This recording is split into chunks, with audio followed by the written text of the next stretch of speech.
We're going to go ahead and get started. Just be aware that this is being recorded. We're going to go ahead and post it. We have a YouTube page getting going. And so what you'll be able to do is be able to access this. You'll be able to access it within the next day or two. The way that our current setup is for the YouTube is for YouTube is to we have our own little page that I've set up for this, and so it won't let me do it in 1 hour like blocks. I have to break it down into every 15 minutes. So just be aware that it's going to be broken up a little bit. But at that, we're going to go ahead and get started. I'm going to work hard to make sure that we're all muted. And then also that we're making sure that everyone is coming in. Okay, and so if you guys could just go ahead and not have your video on, that would be great, because it makes it easier for how do I explain this? The video piece, it's great if you don't have your videos on, because that way it's easier for everyone to view.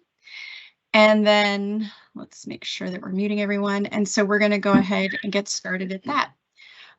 And Jody is going to get us started. And so I'm going to just go ahead and introduce myself real quick. My name's Ilona Nagy. I'm one of the two specialists for HOMEARP. And so we are really excited about today because we have some really great things that we're going to share with you. So at that, I'm going to turn it on over to Jody. Good morning. My name is Jody, and I am one of the HOMEARP specialists. Ilona, do you want me to share the PowerPoint? Have you got it? I'll go ahead and do it, and then I can take over, when I get started. So good deal. I'll do it this way, and that'll be awesome. Okay. So I work with the Department of Community Affairs in the HOMEARP program. The state of Georgia was awarded $87 million in HOMEARP funds to be spent by 2030. Of the 87 million, 64.4 million is allocated for affordable housing construction and 8.7 for the non-congregate shelter development.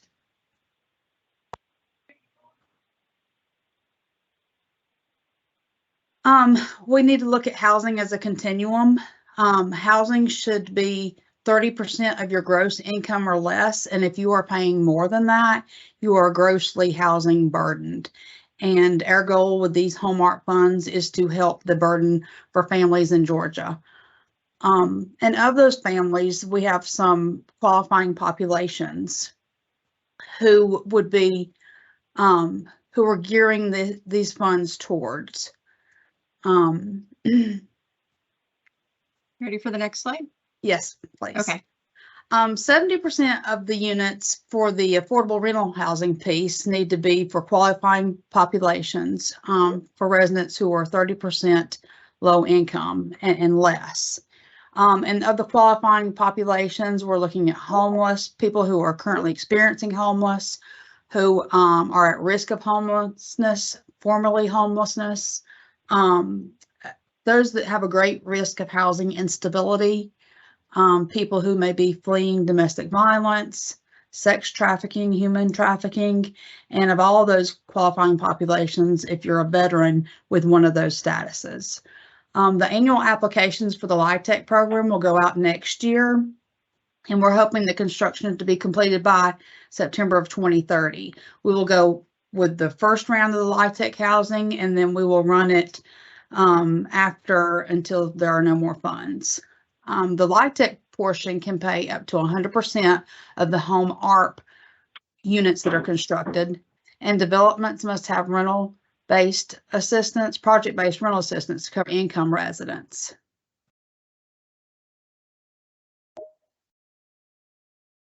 I apologize, everyone.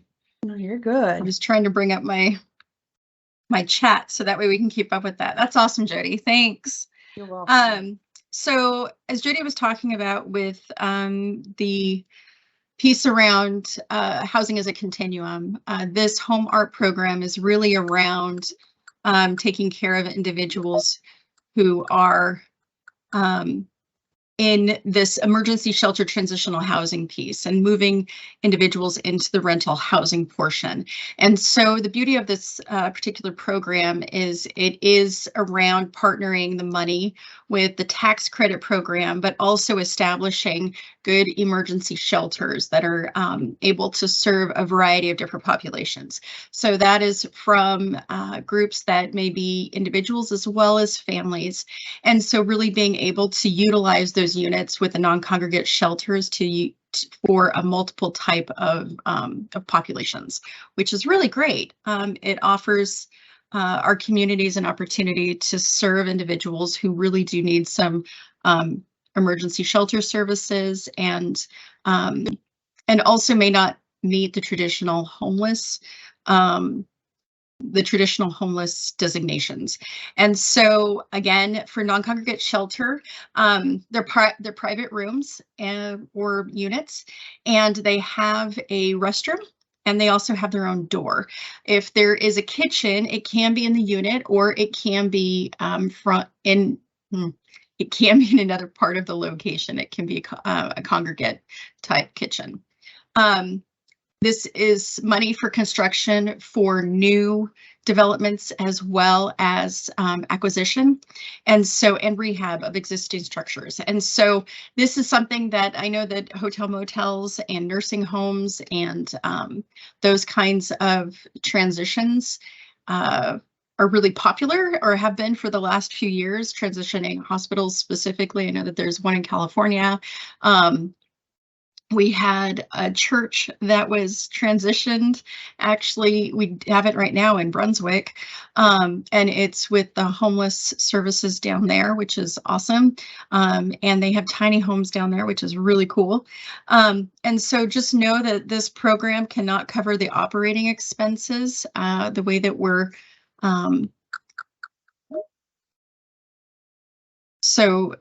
cannot cover operating expenses, so it's really just for the bricks and sticks. And then the project sponsors must be able to pay for staff operations and maintenance for a compliance period. So for new construction, it's 15 years. For ACA rehab, it's 10. And so we need you to be able to show us that you'd be able to operate the shelter for that amount of time.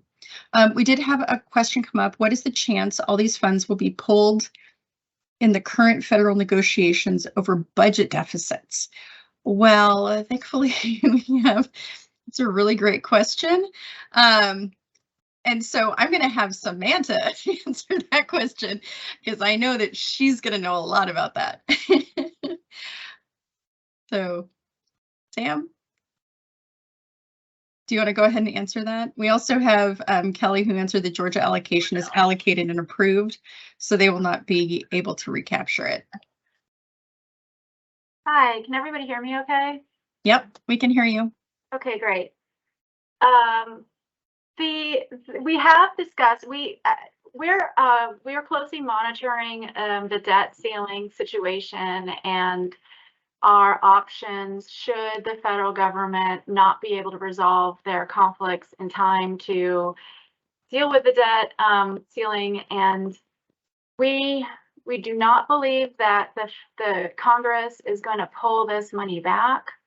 There are some unspent funds in the Treasury right now that were not allocated to projects or to states or local governments that the federal government may be able to use. But the HOMEARP funding for this, while we don't have it in our accounts, it was allocated to us. And so the plan is that we have until 2030 to spend it. And that's the ongoing plan for all of the home recipients around the state to have this money to use. So while we haven't gotten confirmation 100% that this money isn't going to be part of the actions to pull back any unspent money, it's a very low likelihood because the federal government is handling this like they handle our allocations every year. So we receive money from the federal government every year for projects that will happen in the next couple of years, and that's how they're handling this money. When the federal government has shut down in the past, we have not had to worry about this money being removed from our account. So that's where we are with it. Of course, we'll be able to notify people anytime we find out about it, but as far as we understand it, this money is safe. Okay. Well, that's good to know. I know we're all happy about that. But that was a great question. Thanks, Sam. And so we also had another question come up, and I know that if we're going to answer it, and Kelly and Sam can also chime in on this, can you apply for HOMEARP separately for tax credit for a LIHTC project as a nonprofit affordable housing developer if you have access to permanent supportive housing rental assistance? Absolutely. We really want to partner the tax credit developments with some sort of project-based rental assistance. And so if there is, and PSH has additional programming, which is really great. So that is definitely a possibility. It really depends upon the specifics around the particular program. If it's a shelter plus care program, there's it may be a little bit harder to negotiate versus a straight project-based rental assistance. However, I think that there are other programs around the country, including even in our state, that are really kind of going more towards PSH with the developments. However, there is also a possible conversion process. They talk a lot about that in the notice around conversion from either the shelter developments or the tax credit developments becoming permanent supportive housing. And so there are some caveats in there. Kelly, Sam, do either of you want to chime in on that? Yeah, I think it's important to understand, and it took us a while to get to the point where we understood where non-congregate shelter stopped and the layer with LIHTC started, because we've allocated money to both. The non-congregate shelter solution is very specifically a non-lease solution. So the resident will be there for whatever time period it takes to get them stabilized. There's not a lease that they sign per se. It doesn't fall under the landlord tenant handbook. And so it doesn't require a minimum of 30 days or 3 months, 6 months, 12 months kind of situation. Whereas under LIHTC, that is a leased solution. And so that puts you in a situation where you can get subsidy for that under a couple of different ways, but predominantly project-based rental assistance to help alleviate the cost burden, because we're talking about families who are 0 to 30% of area median income. These are the most critical families that we serve. They're in the deepest level of poverty that we serve.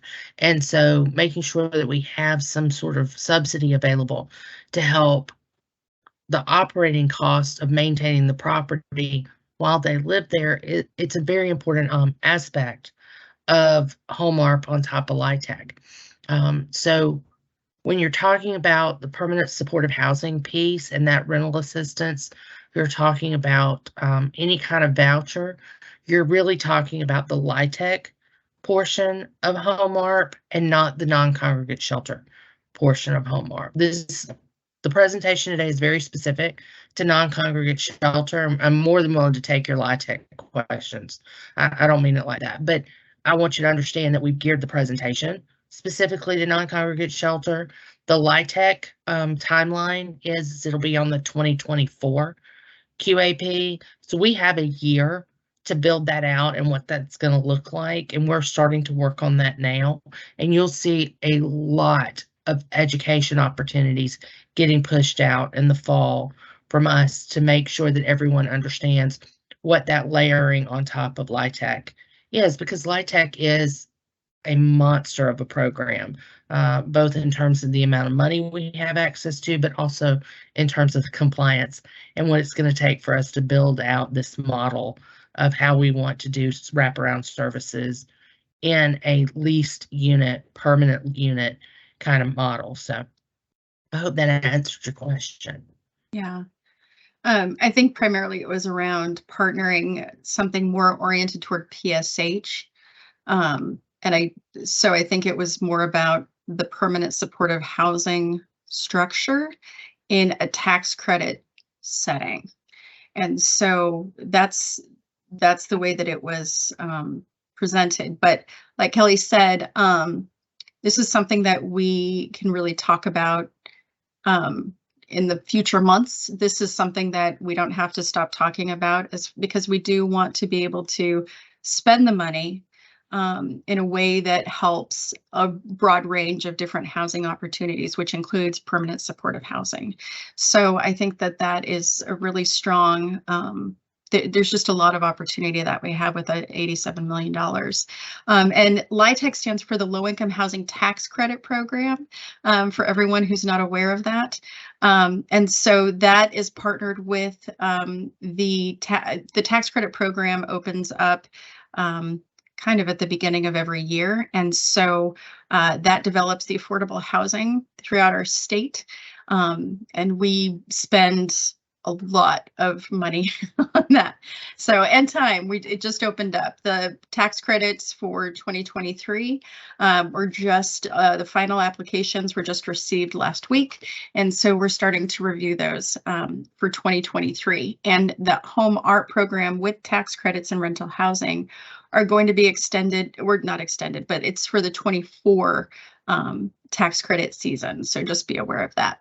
What does the 100% cover for rehab acquisition projects? Is this a reimbursable grant in which a nonprofit will expend funds and DCA will reimburse? Also, is match required for this grant? If so, what percentage? Thank you. Okay, and we're gonna jump into this, but these are great questions. So yes, 100% of the building of a non-congregate shelter can be paid for by the HOMEARP program. However, we do encourage leveraging with other types of programming. Obviously, we want to be able to spend the money throughout the state, and if we're able to give a part of the funding for lots of different communities throughout the state, that's really what we want to do, instead of spending all of the money in maybe 2 or 3 different places.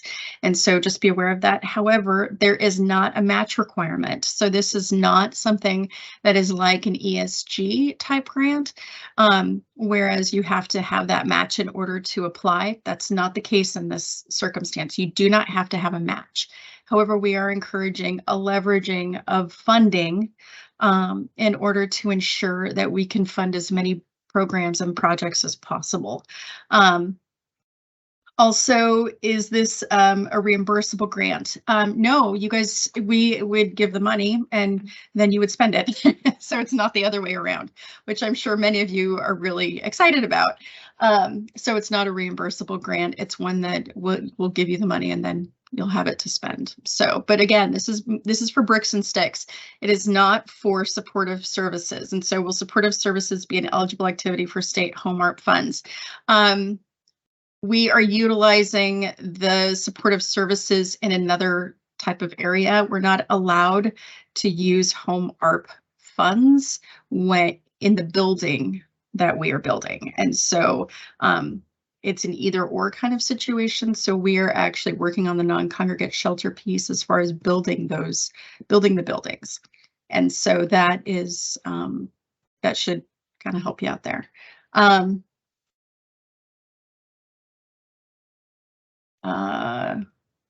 So as far as supportive services, And I know that there was an answer here. So therefore, when we're looking at budgets, your nonprofit will have to supply, or whatever the agency is, nonprofit or not. You can be a for-profit too. However, usually it's nonprofits, would have to be able to show us that they can provide the supportive services on their own outside of HOMEARP funding in order to show that they can maintain the non-congregate shelter. We have used HOMEARP funds from other jurisdictions for single-family rental with voucher residents, formerly homeless and supportive services. Would this be an eligible use?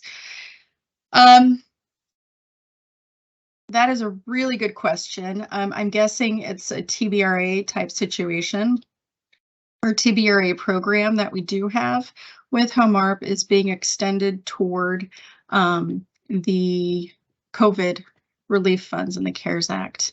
And I think Samantha has some additional information for that. Sure.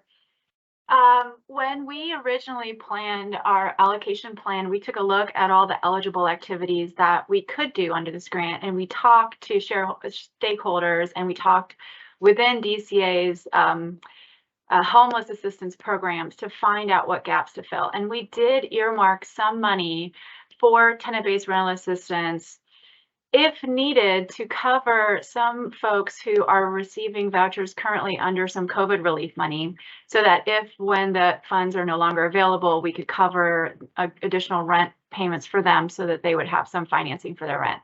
We did not anticipate creating a new tenant-based rental assistance program. We frankly don't have the bandwidth here at DCA to manage a separate program than that.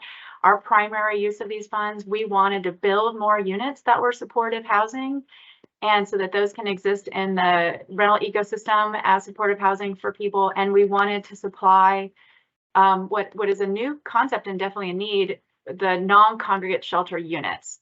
Beyond that, we were not going to spend, we do have some money earmarked for supportive services with the intent of helping people move into those units to buy furniture for them or to provide moving expenses and other things. But we were not going to set up new programs to just do supportive services or just do tenant-based rental assistance. But we do have that money available. So if there is a need, and between now and when we, at the end of this grant term, which is 2030, we could consider that if there's a strong need for that. But it wasn't our intent to build it out because it would require us to staff it up and administrate it and, create almost a completely separate program for that. And Kelly, I don't know if you want to add to that too, or anyone else. Yeah, we have. No, I thought that was a brilliant answer. Thanks. Yeah, that was good. And so there's some additional questions as far as, Kelly clarified, and I was not clear with that. It is a reimbursable grant. So we can help pay for the acquisition of property and provide startup funds, but we are going to need to pay for work completed as it is completed and not give all the funds up front. So what usually happens in the tax credit realm at DCA with regards to home funds is while construction is going on, they ask for disbursements as it goes along. And so if I'm not mistaken, they can be funds that have already been expended, but also funds that are to be expended, but it's not given, you wouldn't be given like $4 million in one fell swoop. It would be something that would be dispersed, as the construction is going on and showing that you're meeting construction markers while you're going along to show that things are getting done. So it's not a bulk amount of money that you'll be receiving if you get funded. And so it's something that would be dispersed as you go along. Is it possible to build units with non-congregate shelter funding that are included in the same facility with low-income housing tax credit units? That goes back to what Kelly was talking about before, as far as the difference between the non-congregate shelter and tax credit, where one is leasable and the other is not. I think that to do a multi-use, which is essentially what you're asking for, I don't think that is necessarily impossible. I think that that's something we could work out, but you would need to be very clear about which building is doing what, okay? Because tax credit is very specific around with the 8609s and things around what you're able to charge with regards to the building. And so you would need to be really clear as far as what are tax credit units and what's non-congregate shelter. Also, the funding is going to be distributed at different times. So the tax credit building is obviously going to be built at a later time versus the non-congregate shelter, because you need to get started within a year of building that non-congregate shelter. You can't wait. And so, so it would have to be a phased program if that's really what you're wanting to do. Okay, so I hope that answered that question. Let Shirley. me add Okay. something really quickly. Yeah. So these LIHTC questions are excellent questions. And I want to reiterate that the 2024 QAP process is just getting started.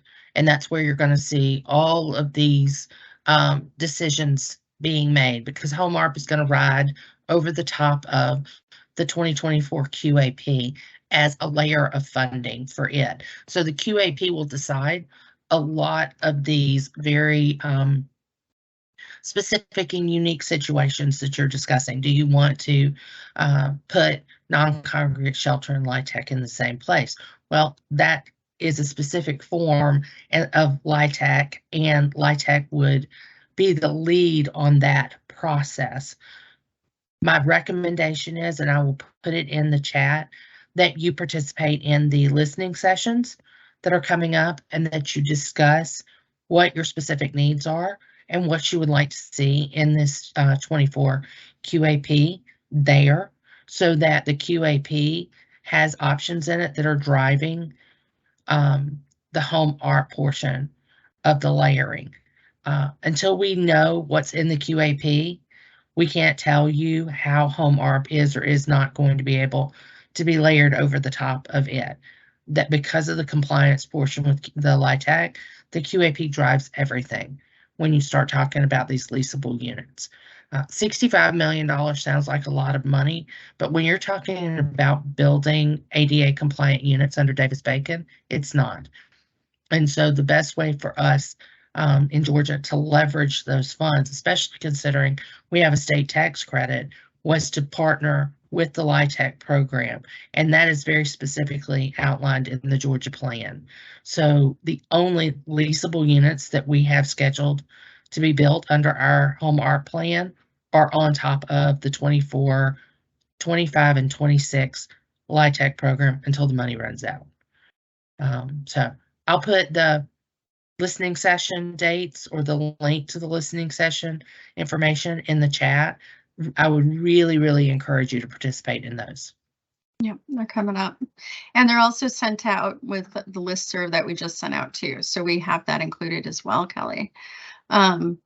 So, and the last chat, and then I'm going to go back to the PowerPoint. So the last one is, so to be clear, building or rehabilitating single family rental properties for supportive housing is not an eligible use. It has to be multifamily, and that is correct.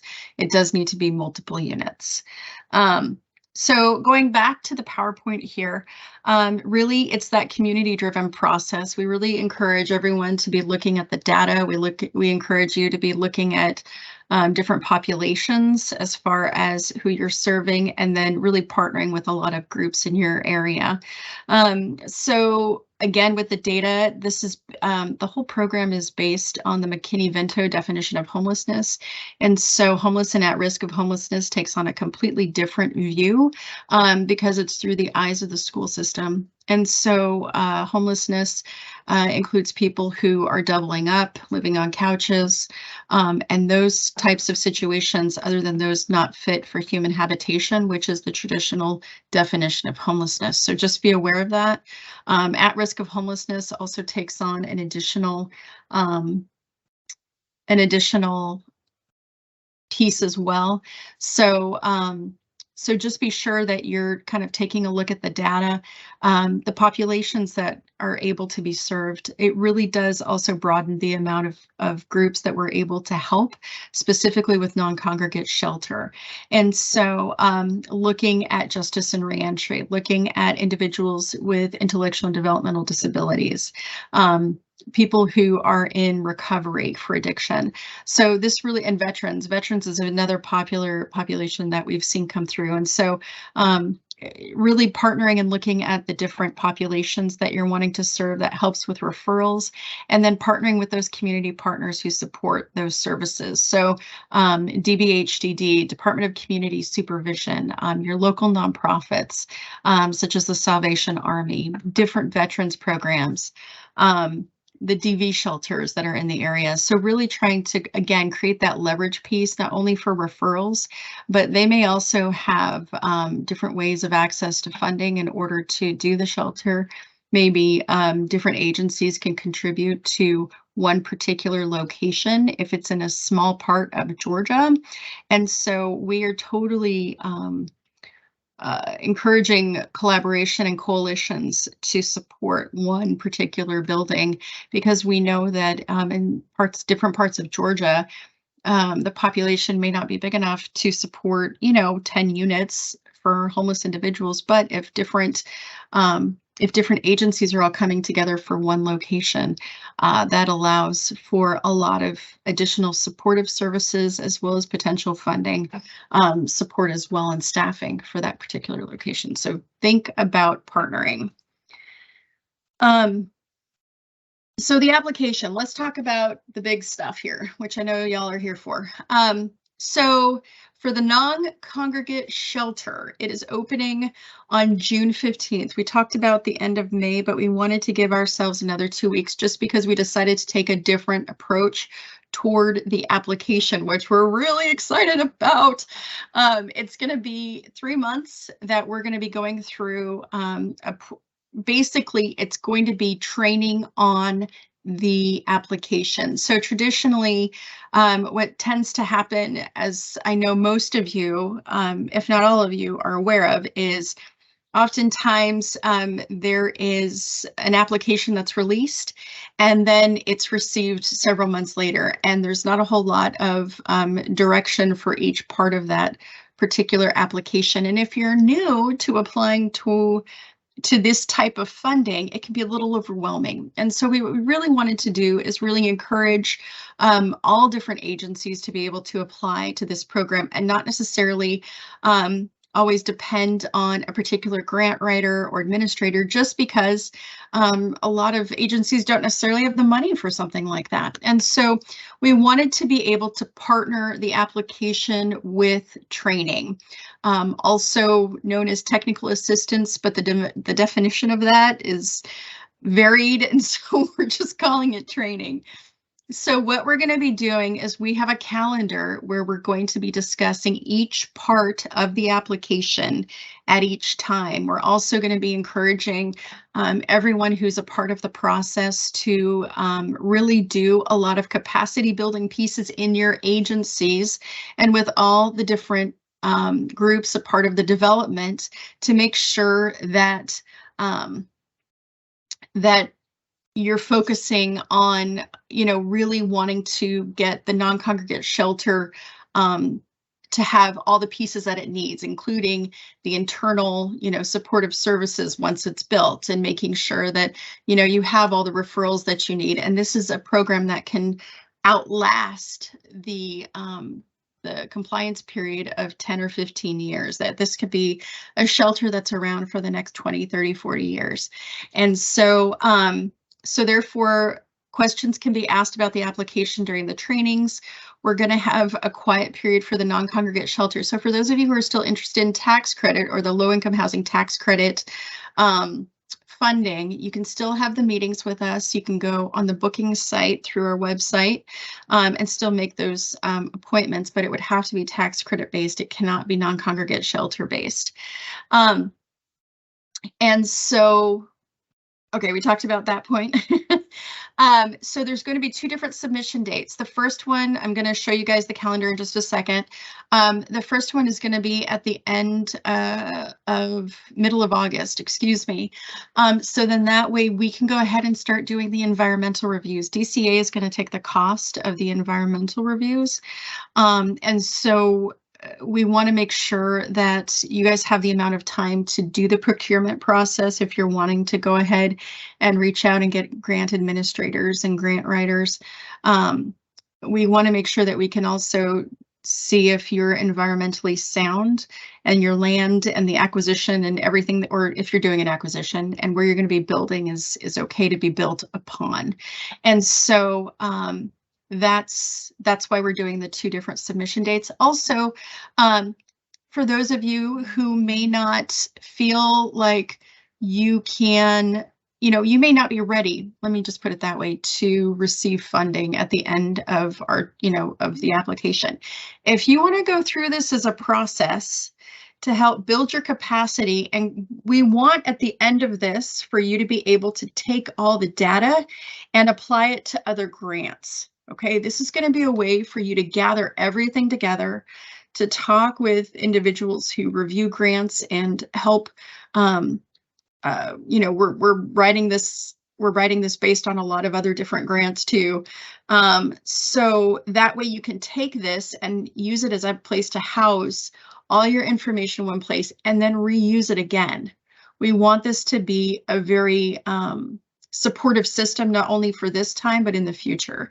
So that's why we're also doing the 2 different submission dates and all the trainings and things like that. So then that way you can actually have your own little storehouse of data and information for this program for you, and you can build upon it for the future. And then also, like I was saying, it allows for the procurement procedures for grant writers, administrators, and then eventually construction. So so therefore with, oh, thanks, Evans. Evans, excuse me. We're so excited about this. We're so excited. And again, our heart has been around capacity building. We really want to build capacity, especially in those parts of Georgia that don't have the opportunity to do it. And so we're really excited about doing these little trainings along the way, and then also being able to create that storehouse. So please note, okay, because this is home funding, because this is HUD funding, we really want to make sure that you guys don't do something that makes you unable to receive the funding. So the first is for land, okay? Please do not make any purchases or any kind of construction on it until environmentals are completed, until we're got all the approvals from HUD. And so we will give you the okay to go with regards to land. Also putting ownership under any LLC or LLP to limit exposure to your nonprofit. Do not make any agreements prior to the approval from HUD. Okay, so I would just ultimately say, kind of halt all those particular pieces because we're heading into this home and HUD funding area. Also, the procurement process is a really important piece as well. Our first training is actually going to be about procurement because it is a really interesting process. So you have to go through a 30-day process in order to contract or pay for a grant administrator or a writer. And then as far as with your general contractor and then the construction piece, you also have to go through a procurement process for that too. So the first training we're having is about procurement because it's a really kind of weird thing to figure out, especially if you're not used to this. So before I jump ahead, I know Kelly and Samantha are on. Do you guys have anything else to add with regards to these 2 things? Because I know they're kind of important. Yeah, the one thing I would say is if you remember nothing else out of this presentation, you remember that we told you, don't go buy land, don't start contracting without going through these processes. Buying land requires a certified letter from HUD, period. Okay, we can't give you money and you can't then pay for anything under this grant land-wise until the proper environmental reviews are done and we get HUD certification. And Charlotte, I'll come back to your question in just a second. The other part is that if you have a grant writer that you normally use or a grant administrator that you normally use that is not with a regional commission, regional commissions are separate, okay? But if you have a grant writer that's not with the regional commission, you have to go through procurement on that grant writer.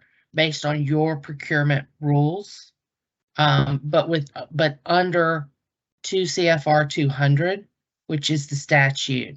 So if you have questions about either of those two things, and whether or not you have, especially if we're talking about 2 CFR 200 on procuring a grant writer, we need to make sure that you are using the right rules and process for procurement of a grant writer. And we could do a separate webinar about that if we need to. It wouldn't have to be an hour long, just to give you a little bit more information. Now, if you employ a full-time grant writer or an administrator, then you do not have to procure their own staff, and that's not a contract. Okay, if they're a full-time employee and not a contract employee, this would be specifically for grant writers who are a contract, even if they're a contracted employee. If they are a full-time employee, benefits, the whole bit, then you're good because they're staff. But if they're not, if you're having a contract with them or they're under a contract employment, then yes, that has to be procured. And the amount that they're going to charge will trigger procurement and how much that is and all of that. So like I said, we can talk about that. Let me go back to the question about if the site has already been purchased. We need to start talking about that sooner rather than later, Charlotte. So I would say that if you already have a site that you know that you want to use, and it's a new construction, especially more so than an expansion of a given shelter, like you have a brand new site that you want to use, send us an email at homearp@dca.ga.gov, and let's set up a time to specifically talk about that. We are not the people who are going to be doing the environmental reviews. We have an environmental review team that will be taking a look at that, and I want to make sure that we start that process as soon as we possibly can with them. So shoot me an email, and we'll have our contact information at the end as well. So with because I think that there may be a few, if there are several agencies, and Kelly, we may just want to do maybe a little training or conversation for those agencies who have already purchased, because I know that there's also some that already have some that may have been gifted, that, you know, there's a lot of, or not a lot, there's several agencies that have been planning an additional building, whether it be non-congregate shelter or some other type of thing for a while. And so what we may want to do is just have another like mini webinar conversation around it. And so that way we can have, you know, everyone be the teacher in the moment kind of thing. So we'll go ahead and send out some information about that. I have a listserv specifically for this application process. And so we'll go ahead and send it out via that listserv, and the other two probably, just so then that way everyone's informed. So Evan asked about one more thing. Yeah, and I was gonna talk about Evan as well. Evan, okay. Let us get this webinar scheduled. We'll get Sean Walker to sit in on that with us, and he is the best person to answer your question. If I start trying to answer that question, I'm likely to say something that's incorrect, and I don't want to do that. So we will get something set up sooner rather than later, so that we can go ahead and start having these conversations about that process and how he thinks we should best handle that. Also, I wanted to speak to Rachel Bailey's comment. No, you do not have to have a grant writer for this, as Alona said. Part of what we have taken as part of our task and the ownership of is that we understand that agencies are overworked, understaffed, and need to be able to build this capacity to really understand how to put in what can be a very complicated grant application. So what we have done is we have set up these trainings so that you will understand how these more complicated grant processes work. You will understand how to build, you know, a really strong grant at this level, because they're, Yeah. having come from nonprofit and public housing and written my fair share of grants, there are different types of grants and there are different levels of grants. And it's very important to me that we raise the overall capacity of people who are working in this space throughout the state. I put it in the comments, but I want to say this to y'all straight out. I have been incredibly impressed with the multitude of agencies across the state of Georgia and the work that you are doing. It is incredible, the work that you are doing. And, you know, the boots on the ground kind of work, that is hard work. It is soul-wrenching work. And we appreciate that so very much. And we want to support you through this process any way that we can, from start to finish, so that when we get to the end and we are cutting that ribbon, we are celebrating your agency and we're celebrating the people that you serve. But also for those who may decide that this is not the right grant at the right time for them, this is a great opportunity for us to walk through this process, and it costs nothing but your time for you to sit in on these trainings. So why wouldn't we open them up so that you can see how this works and you can learn the acronyms and you can start to do some of the thinking that goes into what it takes to put these grants together. I've said it before, I will tell you again. I hate the name of this book, but Grant Writing for Dummies. I took a class on grant writing for my master's program. And when that book was the book for the class, I thought, they have lost their mind. Do they know how much I'm paying for this class? It is an excellent, excellent book, start to finish, and it will take you through the grant writing process. So if you are an experienced grant writer, there were things that I thought about and I learned process-wise in this book that I thought were excellent. If you are a new to a moderate grant writer with your experience, there are incredible knowledge in this book, because it takes you from start to finish in a way that makes you think, because so much of grant writing is narrative. You have to tell the story. We're going to incorporate a lot of that into how we take you through this process. But we're doing that, and we're taking the time to do that because we are so stinking impressed with the agencies throughout the state that we have talked to in the last 9 months, who are doing this vital work across the state. So I just want to tell you, we wouldn't even be at this point if it wasn't for the people that we have talked to and the great work that you are doing. Absolutely. Well, and the whole, you know, HOMEARP has capacity building built into it. That's one of the biggest pieces of the grant.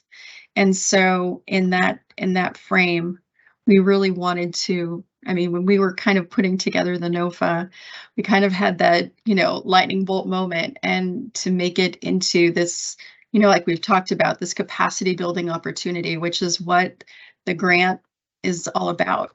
And so we really are just trying to take this opportunity to expand for all of us, like really, for the whole state, to just make it even better than it could ever be. And so just to help you guys be prepared, and, you know, hopefully you'll learn something. And if not, that's fine too. Like she said, it's just time. And really, we really hope that a lot of the agencies will be able to get kind of a storehouse of all your information and data in one place. So then that way you can just improve on it and build it as the years go on. So, and this is what we have put together. Every one of these Every one of these trainings are going to be at 1 o'clock in the afternoon. The only exception is the one on the 22nd. We have a listening session. So for those of you who want to be a part of the listening session, that's right afterwards at 1:30. And so each of these are really around creating more, I guess, really creating the documentation and the information that you need for future grants. And so part of it is about doing the operations around what you guys are doing for the non-congregate shelter. And then the next one is going to be around the actual development, so the construction piece of what it's going to cost. Then moving into the staffing and services, supportive services, how you're doing that. And then looking at narratives, your referral process, monitoring compliance, and then any additional add-ons. So one of those things is your, if you're choosing, since we've had it come up, to shift to permanent supportive housing and use that building. Yes, so and using that building toward permanent supportive housing, then that's going to be part of the add-ons. So any additional things that you're wanting to do. Again, all of these trainings will be at 1 p.m. The only exception is going to be June 22nd at 12:30. And so just go ahead, you guys will be receiving all of this information. And so then that way you can go ahead and keep up with all of this.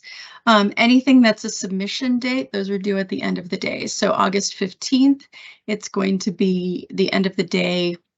September 15th will be end of day. And then our hope is to announce the awards on November 15th, right before Thanksgiving. And so everything should be published on the 15th. It may be phased where we do the first phase published and then the second phase not too long after it. We got some information yesterday from HUD that I want to go ahead and look at our referral piece again. But yes, you're going to definitely get the data SWOT training, budget information, the non-congregate shelter development overview training. So that's for the actual building, and then the development budget training. So all of those things are going to be in the first phase. Okay. Let me look at the questions real quick.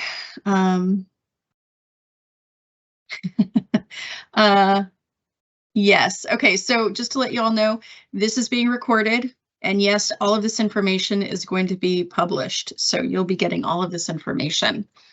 And this is actually this will be on our website too.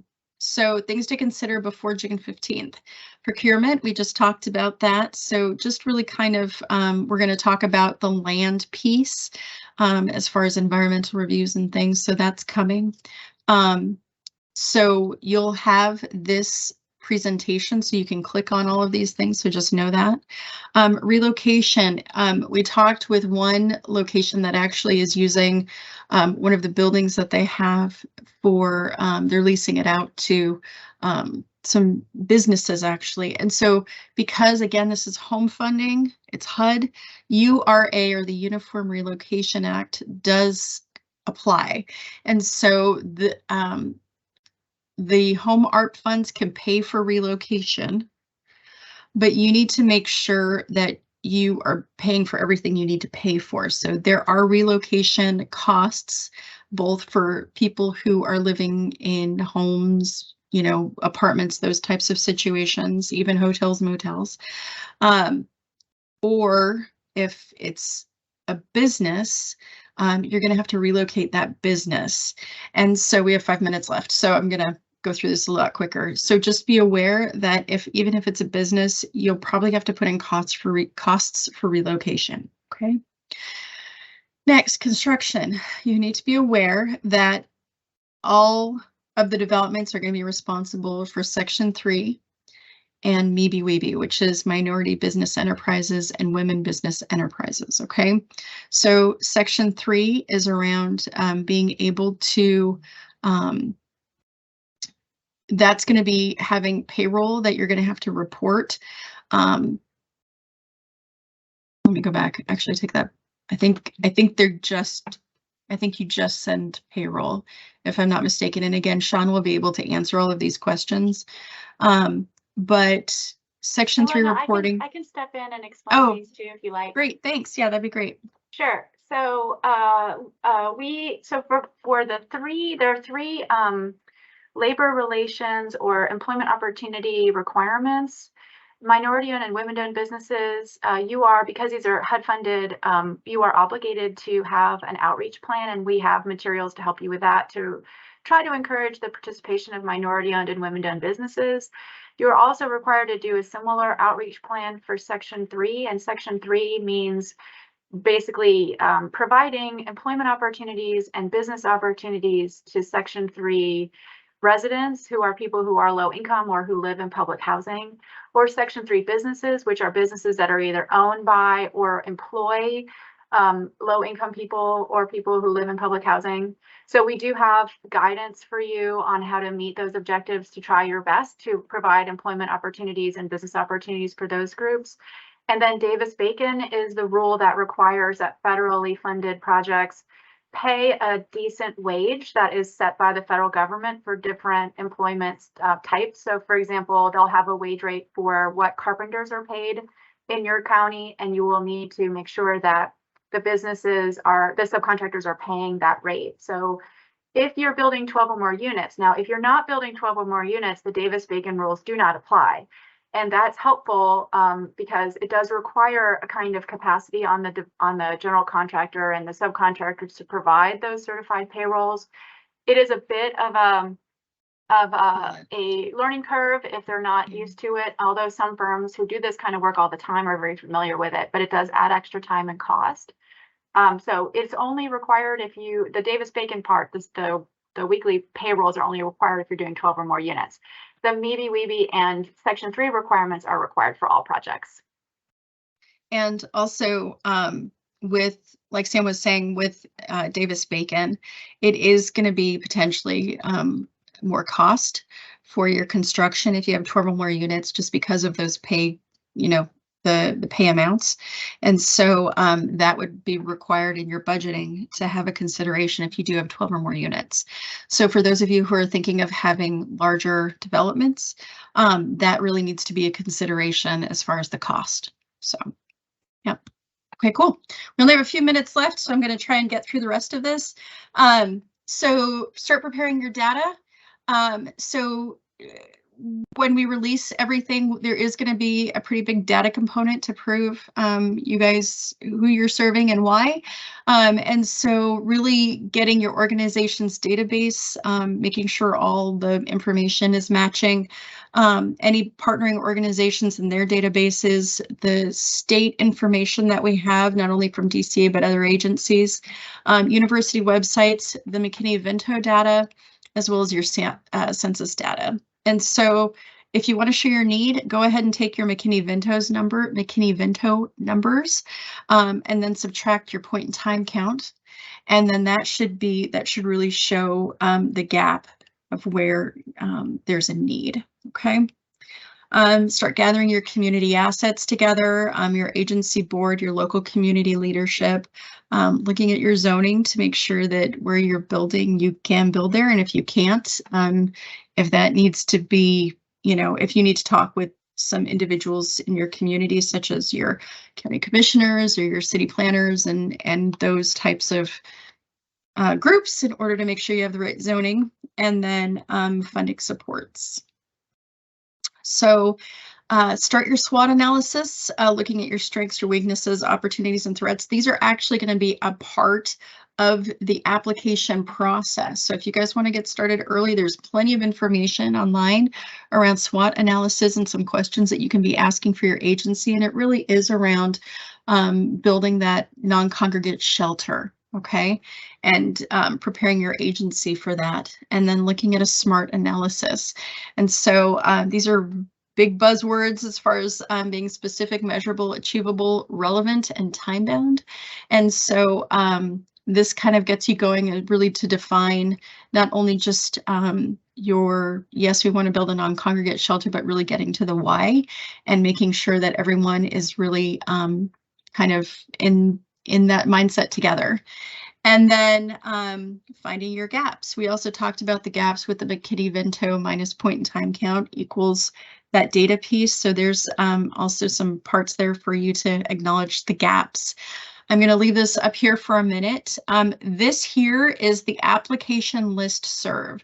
So this is going to be the listserv for the data, or not really just the data, but it's going to be primarily the mailings that we're doing to people who want to apply for the grant. So that's not only for those agencies that are really turning in an application, but if you want to go through this workshop / training just as a practice, as an activity, to get your data together, to ask questions around these, you know, applying for this kind of money, that type of stuff, I'm going to be sending out specific emails for the non-congregate shelter application from this listserv. So then that way, because we have a lot of people on the other listserv, and it may not pertain to them. So if you want the information around the non-congregate shelter application, you're going to need to sign up for this listserv. Okay. Okay. No questions. Okay. You all will also have access to this PowerPoint, so you can definitely click the links when you get it too. So this is also our website. If you go on to the DCA website, you can do that too, dca.ga.gov. And then if you search HOMEARP, it should come right up. Okay. And then last but not least, oops, is us. So you've all heard us talk. We've answered the questions as we've gone along. The HUD exchange information, okay, Kelly took care of that. And so I think that's about it. And we're at 10:32. So I know a lot of you have many things going on today. So I'm going to go ahead, and if there's anything else, Kelly, Sam, Jody, I think we're pretty much done. Any other additional pieces? Okay, so it's not the quiet period yet. If you guys have specific questions around non-congregate shelter, please reach out to us at homearp@dca.ga.gov. And we also have our email addresses here. And so that way, if you really would like to have a chance to meet around your non-congregate shelter, if you have specific questions around it, we can answer that. We are going to do a mini webinar as far as purchasing land, and those, you know, those of you who want to or have land that you've already purchased, environmental reviews, those pieces. So we'll do a land one. And then I think that's about it. So June 15th, sign up for the listserv. We're excited. And also one last thing, since many of you have gone through this process several times, if there is something that you want to make sure that we hit, like in an application, like I really don't understand this particular topic, definitely let us know and bring it up to us. So then that way, that may be something we may not have considered it before, and it would be good to know, just to make sure that we're covering something thoroughly and that we're, you know, answering all your questions. So if you know that there's like something that you've not understood with applications in the past, let us know and we'll be sure to try and hit it. Okay, so thanks again, everyone. We're excited to work with you and like Kelly had said before, so well, just you guys are doing some great work. So we really want this application process to support everything that you do in every way. So again, if you want to apply for the funding, or if you just want to go through the steps with us, we are so happy to do, you know, we're excited about this, to do this with you. So and then also it could prepare you if you want to even eventually apply for the tax credit, you know, funding next year. That'll get you going too. So we are really excited about all of you participating, and it is 10:35. So we hope you have a great rest of your week. Enjoy your Memorial Days and with your family and your friends, and we will see you guys soon. Thanks so much. Take care.